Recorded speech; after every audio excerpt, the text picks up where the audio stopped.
Hello guys, आपका फिर से मेरे चैनल में स्वागत है। ये है स्टोरीज ऑफ क्राइम। और आज मैं अनीक कचवाहा आपके साथ एक और दिल दहला देने वाली और काफ़ी दुखद केस को कवर करने जा रहा हूँ, जो रणवीर सिंह नाम के व्यक्ति की थी। और कैसे हम इस केस में पता चलेगा कि जो जिन्हें हम रक्षक समझते हैं पुलिस, हमारे वही भक्षक निकल जाएंगे। वही जो हैं इसके जिनको हम सोचते हैं कि ये हमारी सुरक्षा के लिए हैं, वही हमें नुकसान पहुंचाएंगे। तो इस केस से हमें काफ़ी कुछ सीखने को मिलेगा।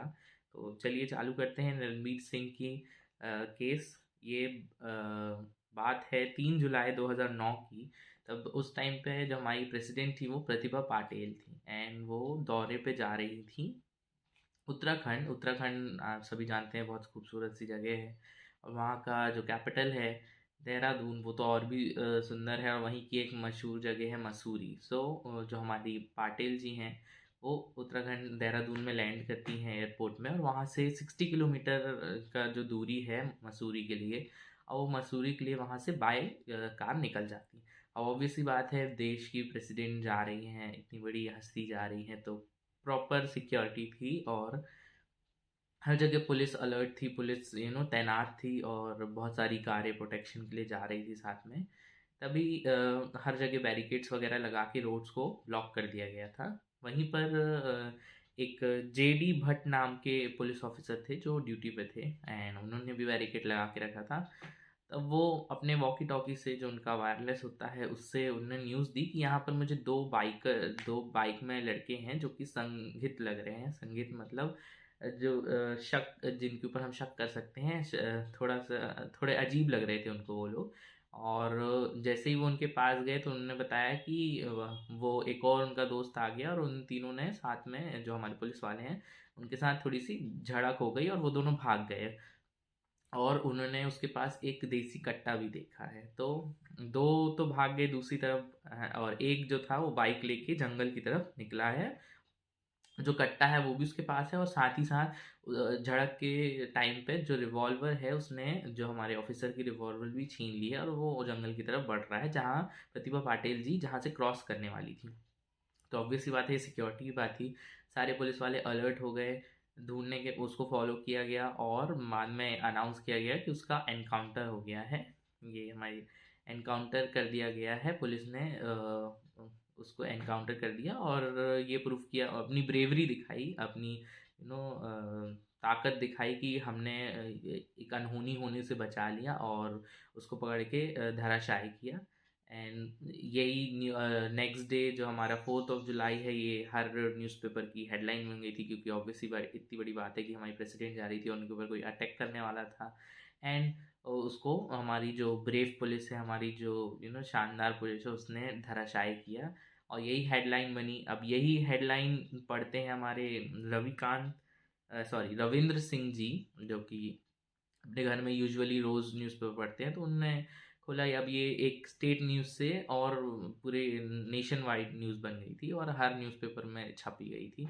तो उन्होंने जब ये न्यूज़ पढ़ी तो उन्होंने देखा कि उनके बेटे की तरह तस्वीर है और नाम भी रणवीर सिंह है। फिर उन्होंने अपने बाकी के घर वाले मेंबर्स को दिखाया है ये फ़ोटो और नाम वगैरह, तो उन्होंने भी बोला कि ये अपने ही रणवीर जैसा लग रहा है। अब उनके पास कोई चारा नहीं था देहरादून जाने का। जब देहरादून गए तो जो हमारी रणवीर सिंह की बॉडी थी, उसकी उसको पोस्टमार्टम के लिए भेज दिया गया था। वो पुलिस स्टेशन गए, पुलिस वालों ने बताया कि इस हॉस्पिटल में वो है। उस हॉस्पिटल में पहुंचे, जब उन्हें लाश देखी तो वो पहचान गए कि वो उन्हीं का बेटा है। उनका बेटा है, तो वो अब शोर शराबा करने लगे कि हमारा बेटा तो यहाँ पर जॉब करने आया था और इसको गलत इल्ज़ाम में फंसा के और इसको मार दिया गया पुलिस के द्वारा, एक्सेट्रा एक्सेट्रा, इस तरीके के एलिगेशन लगाए और हंगामा करने लगे। फिर पुलिस आई, उनने इनको भगाने की कोशिश की, पर ये भगे नहीं। उसके बाद इनके ऊपर लाठी चार्ज भी किया गया। और आई थिंक 5 जुलाई को उन्होंने न्यूज़ में प्रिंट करवा दिया कि कैसे कैसे पुलिस ने धोखाधड़ी से उनके बेटे को गलत इल्ज़ाम में एनकाउंटर कर दिया, एक्सेट्रा एक्सेट्रा, इस तरीके से उनने छापा। अब क्योंकि ये सीधा सीधा एलिगेशन था पुलिस की तरफ, तो का इस न्यूज़ ने, वहीं पर कुछ न्यूज़ रिपोर्टर भी थे, और न्यूज़ रिपोर्टर तो हमेशा खबरों के लिए रहते हैं, वहाँ तैनात रहते हैं। तो जैसे ही उन्हें ये न्यूज़ मिली, वो तुरंत उन्होंने इसे न्यूज़ चैनल्स एंड हमारे न्यूज़पेपर्स में ये चलने लगी एंड काफ़ी जल्दी इसने आग पकड़ी, क्योंकि बड़ी न्यूज़ थी। इतने सारे पुलिस ऑफिसर्स वहाँ के जो थे इन्वॉल्व थे, क्योंकि सारे ही मिलके उसको पकड़ा था, धराशायी किया था और एनकाउंटर किया था उनने। 22 गोलियां लगी थी। जब पोस्टमार्टम की रिपोर्ट आई तो पता चला कि उसके शरीर में बहुत सारी 22 गोलियां थी। लेकिन एक और चीज़ पता चली कि उसको उसकी जगह उसकी बॉडी में अलग अलग जगह बहुत ज़्यादा चोटें थी। ये भी सामने आया। अब क्योंकि क्योंकि ये आग पकड़ रही थी तो मांग की गई छानबीन की वहीं पर लोकल तो वहाँ पर CBCID जो थी उनको अलॉट किया गया है केस की छानबीन करने के लिए।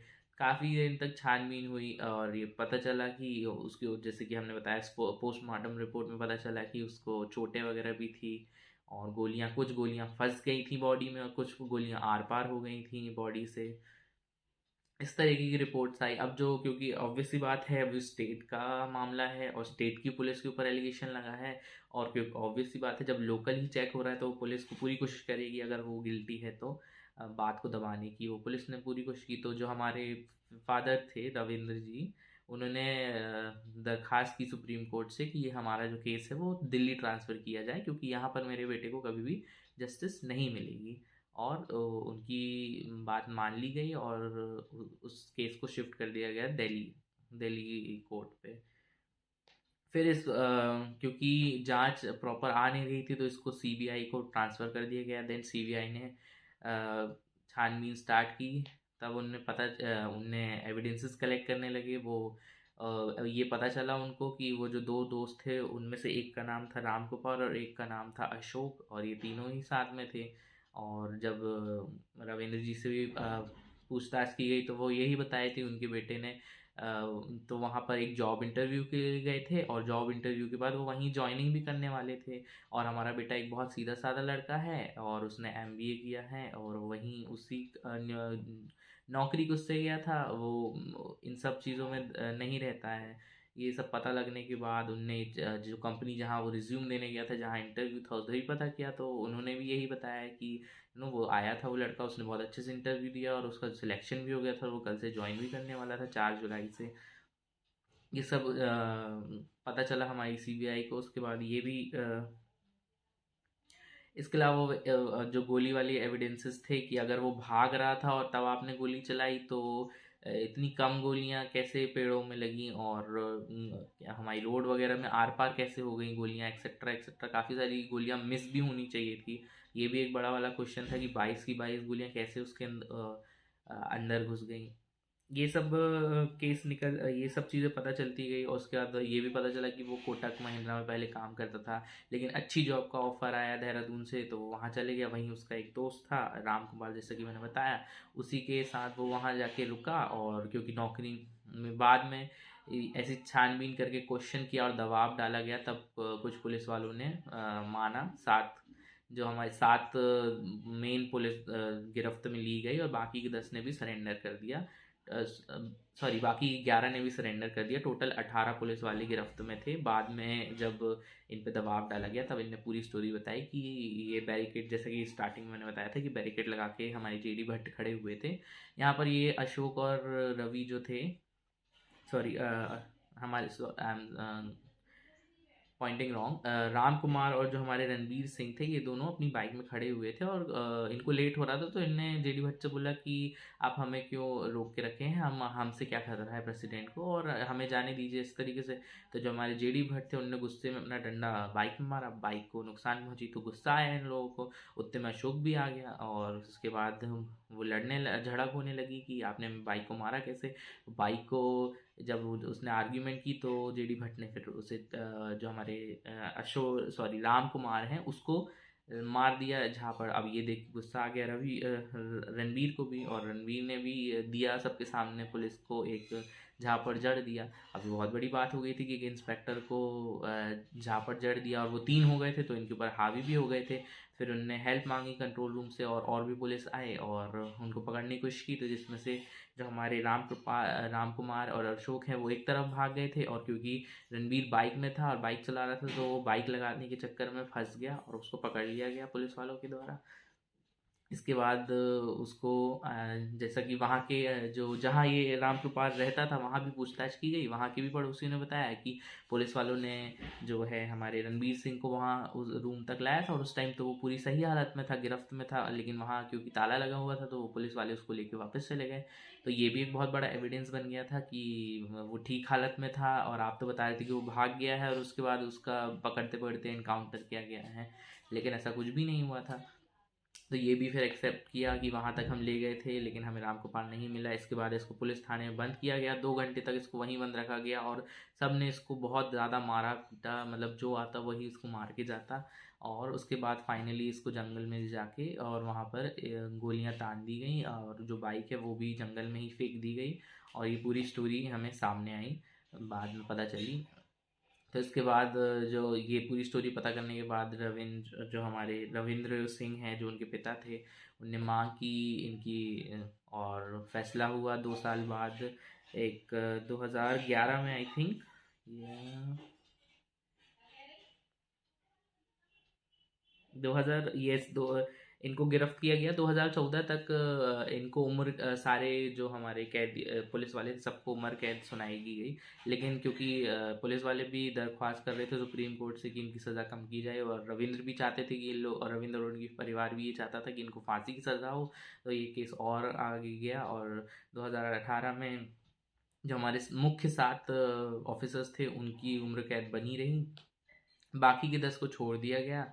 और एक जो था वो भी 2 साल की उसको सज़ा सुनाई गई, वो भी सेशन कोर्ट और कोर्ट के ही चक्कर काटते काटते उसकी भी 2 साल की सज़ा पूरी हो गई और ये केस आज भी चल रहा है।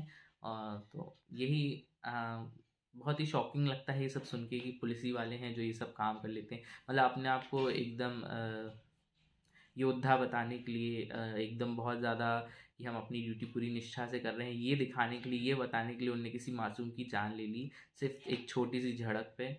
और क्योंकि ये उनकी ईगो में आ गया था, ये बहुत बड़ी बात हो गई थी कि पुलिस वाले को झापड़ मार दिया गया ये नॉर्मल लोगों के से। तो इसमें बहुत 2 बड़े ऑफिसरों का भी नाम आया था लेकिन बाद में उनका नाम अलग कर दिया गया था इस केस से। और साथ में अशोक और राम कुमार ने भी आई थिंक किसी प्रेशर में आके बाद में अपने स्टेटमेंट्स बदले थे। लेकिन क्योंकि पोस्टमार्टम के इनफ एविडेंसेस थे और साथ में हमारे जो आसपास के पड़ोसी थे उन्होंने भी वो गवाही वगैरह दे दी थी, तो ये इनफ प्रूफ था इन लोगों को प्रूफ गिल्टी प्रूफ करने के लिए।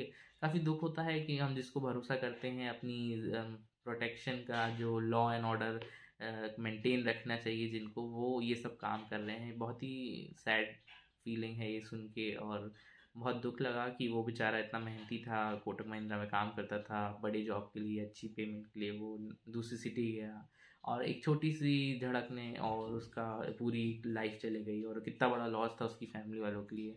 मैं ये सबसे बड़ा दुख दुख की बात है कि उनके उनके परिवार वालों पे क्या बीती गई। तो या ये था केस रणवीर सिंह का और आप देख रहे हैं stories of crime. Please like share comments subscribe, comment किया कीजिए प्लीज़, क्योंकि मुझे अप्रिसिएशन मिलता है। लाइक भी एक बहुत ज़्यादा टोकन ऑफ अप्रिसिएशन है। सब्सक्राइब शेयर है ना, आप सपोर्ट करेंगे तो मैं ऐसी स्टोरीज़ लाते रहूँगा, सच्ची कहानियाँ लाते रहूँगा आपके लिए, ताकि आप सतर्क रहें और आपको भी सीखने के लिए मिले। और प्लीज़ प्लीज़ सपोर्ट कीजिए ताकि मैं ये काम करता रहूँ। थैंक यू, धन्यवाद आपका। देखते रहिए स्टोरीज ऑफ क्राइम। अगली बार मैं आऊँगा एक नई सच्ची केस के साथ। Thank you.